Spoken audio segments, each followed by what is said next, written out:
De toutes les tôles que Rocancourt a fréquentées, le pénitencier de Lewisburg est le pire, de très très loin.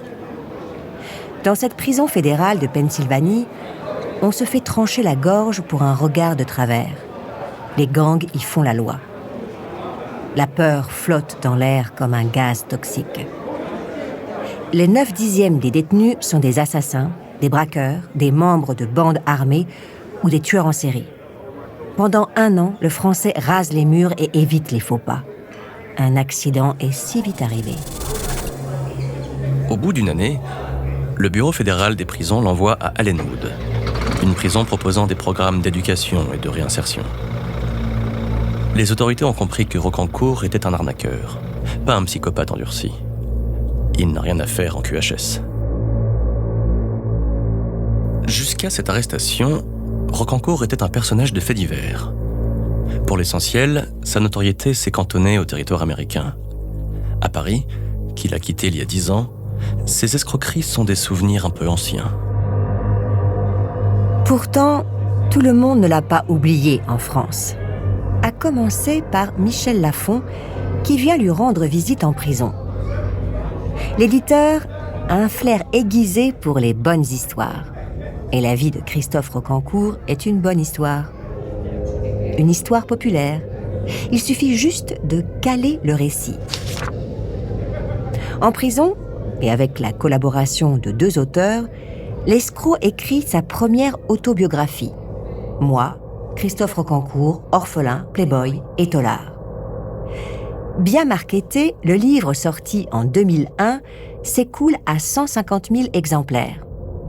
Le gamin de la DAS devient le Frenchie qui a arnaqué les ricains.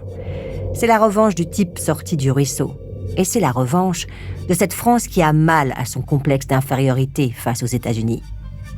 Le coup d'essai est un coup de maître. Rocancourt kiffe comme un fou. Lui qui aime lire, aime encore plus écrire et se raconter. Il s'était promis de faire quelque chose de son nom de famille. Il a réussi.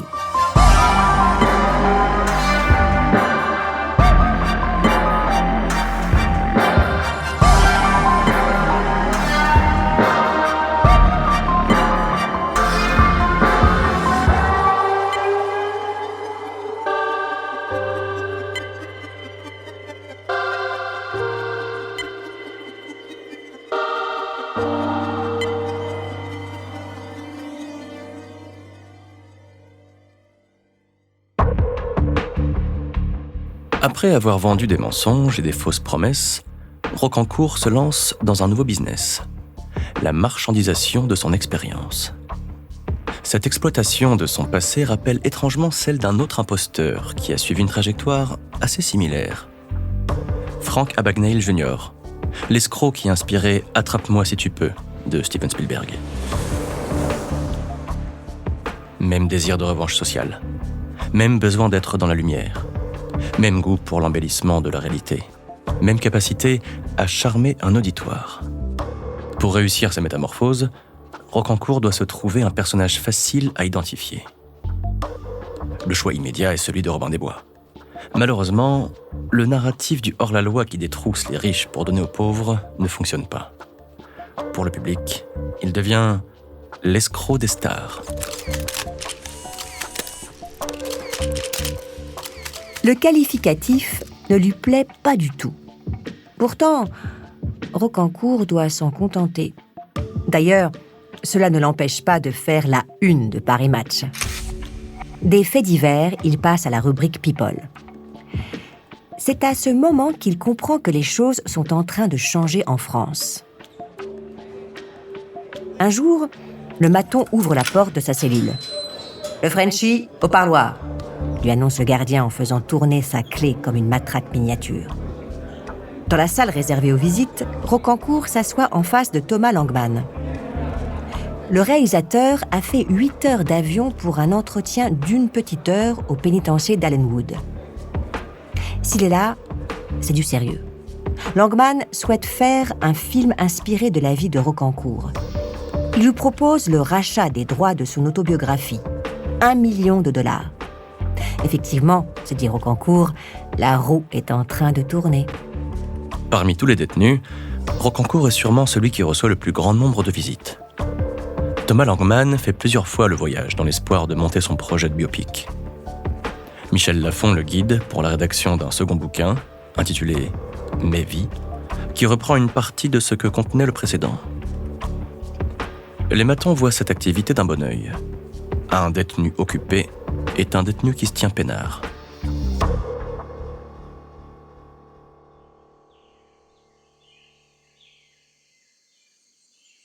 Allenwood, 14 octobre 2005, 8h30.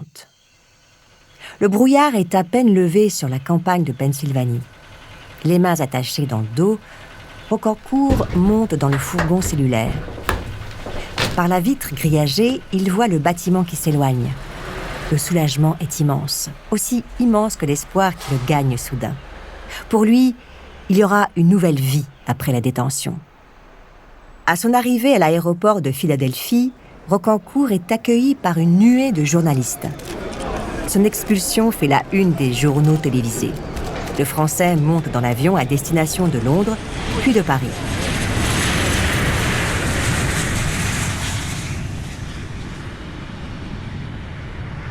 Plus de chaînes, plus de menottes, plus d'entraves. Il est libre de ses mouvements. Il rentre dans son pays où le public l'attend, lui l'orphelin de Saint-Germain-Village. C'est la plus belle des revanches.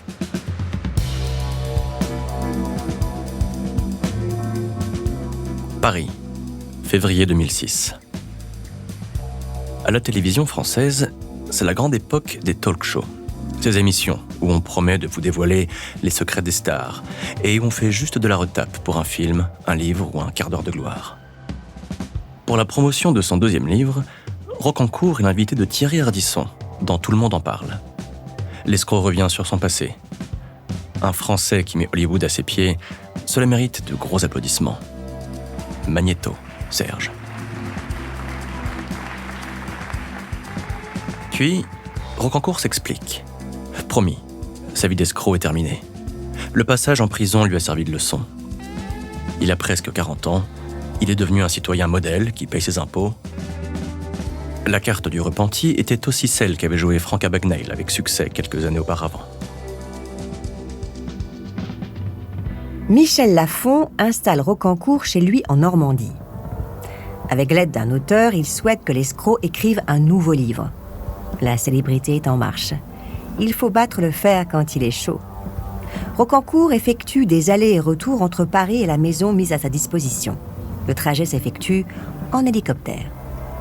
Ce qui occupe l'esprit de Rocancourt, c'est le cinéma. Il a envie de voir sa vie sur grand écran. Thomas Langmann est toujours dans les starting blocks avec son projet. Il a pensé à Vincent Cassel pour incarner le personnage principal. Mais Rocancourt voit plus grand. Il est aussi célèbre aux États-Unis qu'en France, non ? Alors pourquoi ne pas monter un truc avec les studios ? Quelle consécration ce serait, quelle revanche sur le sort. Quand Langmann lui présente un scénario, Rocancourt le lit. Il lui dit « C'est bon pour la poubelle ». Le projet annoncé sur la couverture du second livre tombe à l'eau. Avant de continuer cet épisode, nous voulions vous remercier pour votre écoute. Si vous voulez continuer de nous soutenir, abonnez-vous à la chaîne Bababam Plus sur Apple Podcasts. Cela vous permettra une écoute en avant-première et sans interruption. Ou bien écoutez ce message de notre partenaire, sans qui ce podcast ne pourrait exister. Ne partez pas, on se retrouve tout de suite.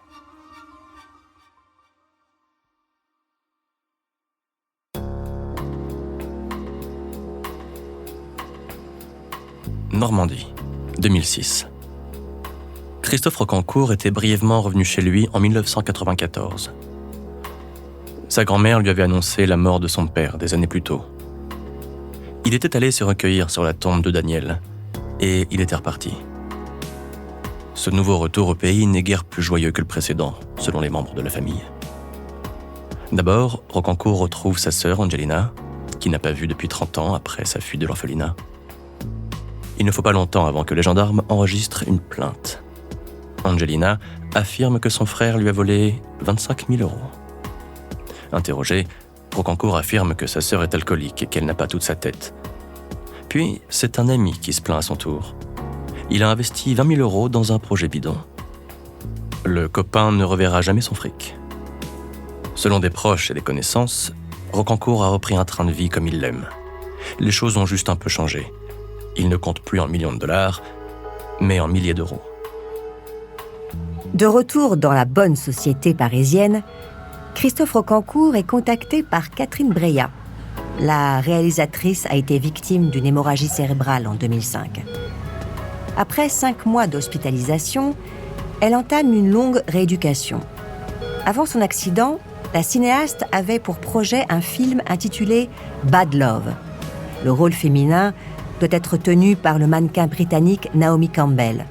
Pour le rôle masculin, elle verrait bien Rocancourt. « Tu as une arrogance cinématographique qui serait parfaite pour le personnage auquel je pense », lui dit-elle. L'escroc est intéressé. Prévenant et attentionné, il est aux petits soins pour la réalisatrice. Une amitié naît entre eux. Outre le projet de film avec Naomi Campbell, Breillat lui commande également un scénario intitulé « La vie amoureuse de Christophe Rocancourt ». Elle signe le contrat et lui remet un chèque de 25 000 €. Le texte ne voit pas le jour. « Elle est tombée amoureuse de moi », expliquera plus tard l'escroc. Faisant désormais partie de l'entourage de Catherine Breillat, Rocancourt se voit invité au Festival de Cannes. Bien que le film ne soit qu'à l'état de projet, il pose sur le tapis rouge avec Naomi Campbell. Quel meilleur endroit pour soigner son image d'ami des stars du cinéma.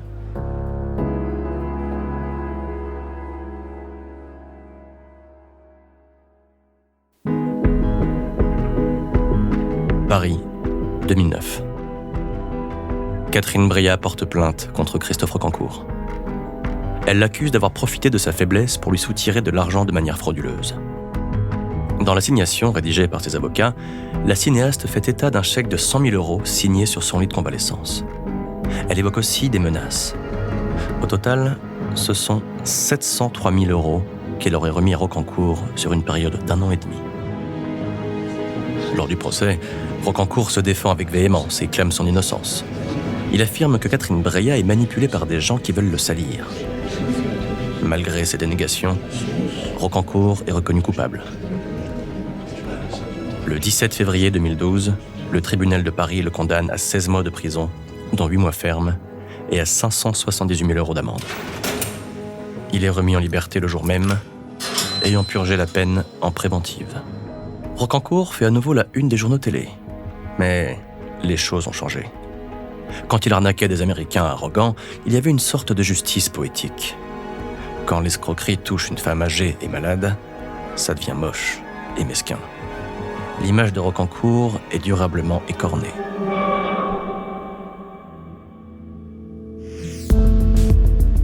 Paris, octobre 2014, 6h du matin. La porte du domicile de Christophe Rocancourt se brise comme une noix. Avant qu'il comprenne ce qui se passe, les gars de la BRI sont dans son salon. Que lui reproche-t-on ? Le magistrat instructeur le met en examen pour exercice illégal de la profession de banquier et pour blanchiment de fraude fiscale. En clair, Rocancourt prête de l'argent à des connaissances en échange de taux usuraires. Puis il blanchit les revenus de ses prêts, ce qui est de la fraude fiscale. Le dossier est parfaitement ficelé. Rocancourt sait qu'il ne peut rien faire. La machine judiciaire l'a rattrapé dans ses filets. Cette fois, c'est Fleury-Mérogis. C'est alors que l'affaire prend un tournant inattendu. L'enquête montre qu'en plus de l'escroquerie, Rocancourt s'est livré à un trafic d'influence et à des actes de corruption active et passive. En cause, sa relation d'amitié avec Christian Proutot, fondateur du GIGN et ancien patron de la cellule de l'Élysée. Cette unité, créée après l'attentat de la rue des Rosiers en 1982, a pratiqué des écoutes téléphoniques illégales entre 1983 et 1986. Contre rémunération, Rocancourt aurait proposé à Proutot d'utiliser son influence pour obtenir la régularisation de 2 femmes d'origine marocaine. L'affaire prend un tour politique quand l'enquête montre que des fuites au sein de la PJ parisienne ont permis à Proutot de bénéficier d'informations sur son dossier avant son placement en garde à vue. Le patron de la PJ, Bernard Petit, est mis en examen et limogé en février 2015. Il sera blanchi 7 ans plus tard, en 2022. Nouveau procès. Rocancourt échappe à la prison ferme cette fois. 18 mois sous bracelet électronique et une amende de 30 000 €. Ses co-accusés, dont un avocat, un notaire et un ancien secrétaire d'État, sont eux aussi condamnés à du sursis. La compagne de Rocancourt, qui s'est fait passer pour une policière dans une des arnaques, est également reconnue coupable et condamnée. Pour Christophe Rocancourt, toute cette histoire est un complot qui ne le concerne pas. Il est la victime collatérale de règlements de comptes politico-judiciaires. À Fleury-Mérogis, Rocancourt fait la connaissance de Jonathan Guyot. Guyot est un flic placé à l'isolement. Il est soupçonné d'avoir volé 52 kilos de cocaïne au 36 quai des Orfèvres. Les deux hommes s'entendent bien. Jouant de son charme, Rocancourt met Guyot en confiance. Le flic a besoin de parler. Rocancourt lui prête une oreille attentive.